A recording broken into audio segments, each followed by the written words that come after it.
Skutočne sa vedcom v urýchľovači častíc podarilo premeniť kov na zlato? Toto bol dlho vysnívaný sen alchymie v stredoveku, kedy každý jeden alchymista mal za cieľ premeniť akýkoľvek kov na zlato. Viaže sa k tomu mnoho príbehov, legend či rozprávok. Alchymisti tej doby totiž verili v akúsi prepojiteľnosť medzi reálnym svetom, tým naším, a medzi duchovným svetom. Môžeme si to predstaviť ako taký most a častokrát sa ho snažili nájsť. Zachádzali až za hranice mysliteľnosti a preto sa s alchymistickými príbehmi spája často nekromancia alebo napríklad aj známa kniha čiernej mágie, ktorá mala v týchto časoch vzniknúť a dodnes je vraj niekde zamurovaná v Litve, v nejakej univerzite alebo starom kaštieli. To sa nevie, či je to legenda alebo pravdivý príbeh. Samotní alchymisti neváhali ísť častokrát za hranice bezpečnosti pri objavovaní a skúšaní týchto experimentov. Najznámejší taký Paracelsus pri tomto objavovaní a pokuse premeniť kov na zlato spôsobil výbuch v celom laboratóriu a výsledkom napríklad bolo píšťanie v ušiach. Pre zmenu katalánsky alchymista Ramon Llull vytvoril legendárny nápoj života, ktorý mal ale tak trošku opačný efekt a život práve že skôr skracoval ako predĺžoval komukoľvek, kto ho vypil. Life. No a menej známy alchymista pán Tvardovský sa zase paktoval s nekromanciou a podľa legendy dokázal oživiť zosnulú kráľovú manželku. Ale o tom som hovoril viac v inom videu, môžete ho nájsť tu. A okrem legendy pána Tvardovského a knihy čiernej mágie je tam toho oveľa viac k histórii samotnej alchymie a viac podobných príbehov. A my sa presunieme do 21. storočia, v ktorom sa podarilo vedcom premeniť konkrétne olovo na zlato a poďme sa pozrieť, ako to dokázali. V tejto reakcii tomu bolo ale trošku ináč. Častice sa priamo v urýchľovači nezrazili, ale keď dosiahli požadovanú rýchlosť, začali sa k sebe približovať až na takú vzdialenosť, že sa navzájom začali ovplyvňovať. A to vďaka elektromagnetickému polu. Následne potom, ako sa začala reakcia, došlo k odstreleniu niekoľkých protónov a tým sa stáva z protónového čísla 82, pod ktorým poznáme olovo, protónové číslo 79 a tak sa z olova vlastne stalo zlato. No okrem iných prvkov, pretože samozrejme v reakcii sa nevytvorí presný počet protónov, ale reakcia pokračuje ďalej. Teda vďaka tomuto sa tam našli prvky ako ortuť, iridium alebo aj platina. V štúdii, ale ktorú vedci vydali, ma zaskočila informácia o zrážke dvoch častíc. A prečo teda hovoríme o disociácii a tesnom prelete, keď prebehla zároveň zrážka dvoch prvkov? Ono totiž do urýchľovača neumiestnime len dva prvky, ale umiestnime ich tam miliardu. A to práve má za následok to, že niektoré majú blízky prelet, čo je disociácia, a niektoré sa priamo zrazia. A vedci potom odfiltrujú zrážky od disociácie. A stanovia samozrejme, koľko a aké prvky sa tam nachádzajú. Niečo obdobné sa už ale v minulosti podarilo. Konkrétnejšie v roku 1981, kedy sa vedci snažili v Bevellaku v Kalifornii premeniť prvok bizmut na zlato.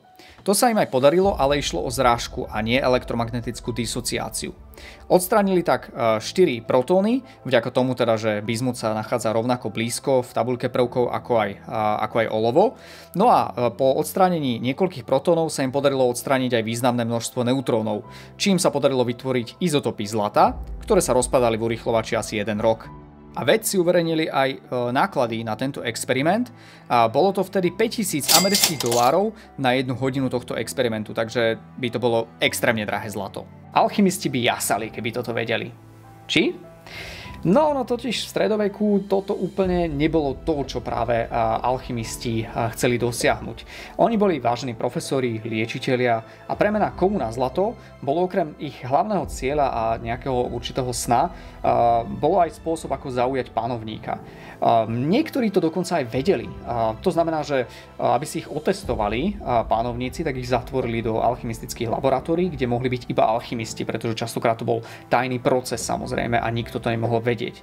Tam vyvolali pár oxidačných reakcií, najčastejšie niečo proste výbušné, čo veľa dymy a zrazu z ničoho nič sa im v dlani zjavil zlatý kamienok. Ale oni ho prepašovali vo svojej kapse.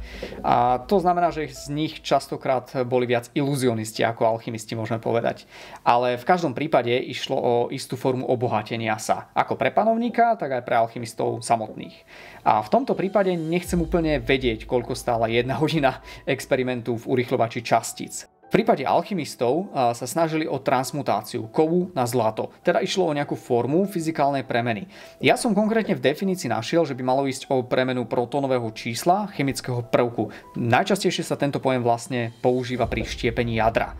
A podľa definície by teda malo ísť v tomto prípade a v tomto konkrétnom experimente o transmutáciu.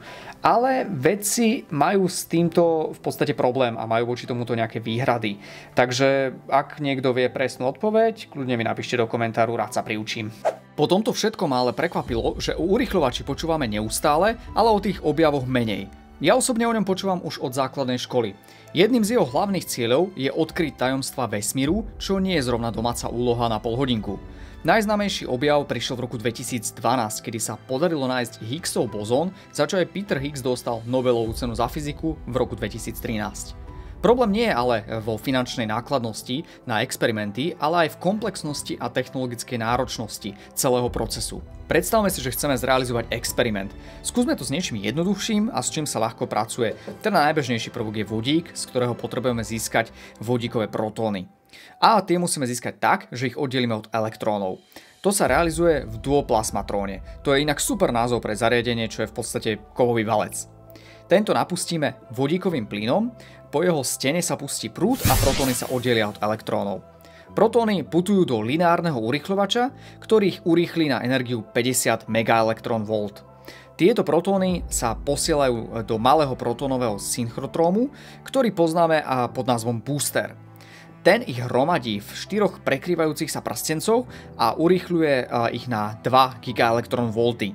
Protóny sa následne presmerujú do protónového synchrotrónu, ktorý ich zase zrýchľuje, tentokrát na 26 GeV, ale stále sa nenachádzame vo veľkom urýchľovači. Poslednou zastávkou je superprotónový synchrotrón, kde sa zrýchľujú na 450 GeV. No až v tomto bode sú protóny usmernené do veľkého hadronového urýchľovača. Pri všetkých týchto procesoch spotrebuje urýchľovač 1,3 TWh elektriny ročne. Pre predstavu to je energia pre 300 000 domácností v Anglicku, a to na 1 rok. Je to aj kvôli tomu, pretože po obvode urýchľovača sú umiestnené supravodivé magnety, ktoré musia byť ochladené na minus 271,3 stupňa, aby udržali častice vo svojej dráhe. Pri týchto všetkých procesoch je asi jasné, že prevádzkovanie takéhoto zariadenia je extrémne finančne náročné. Pre príklad, v roku 2009 až 2012 sa za prevádzkovanie urýchľovača utratila viac ako 1 miliarda frankov. Okrem toho, experimenty ako tento sa nerobia za 2 dní, ale experiment, ktorom sa stalo z olova zlato, pokračuje a realizuje sa na niekoľko etap, z ktorých jedna by mala trvať aj 3 roky, a to je dôvod, prečo sa nerealizuje viac experimentov. Pretože to prakticky nie je možné. Návrhov je veľa a do popredia sa dostanú len tie najsľubnejšie, pričom toto všetko prechádza cez niekoľko schvaľovacích komisí zložených z odborníkov. Toto sú hlavné dôvody, prečo sa laikovi môže zdať, že na výsledky CERNu čakáme tak dlho. A to som do toho ešte nezarátal externé banality.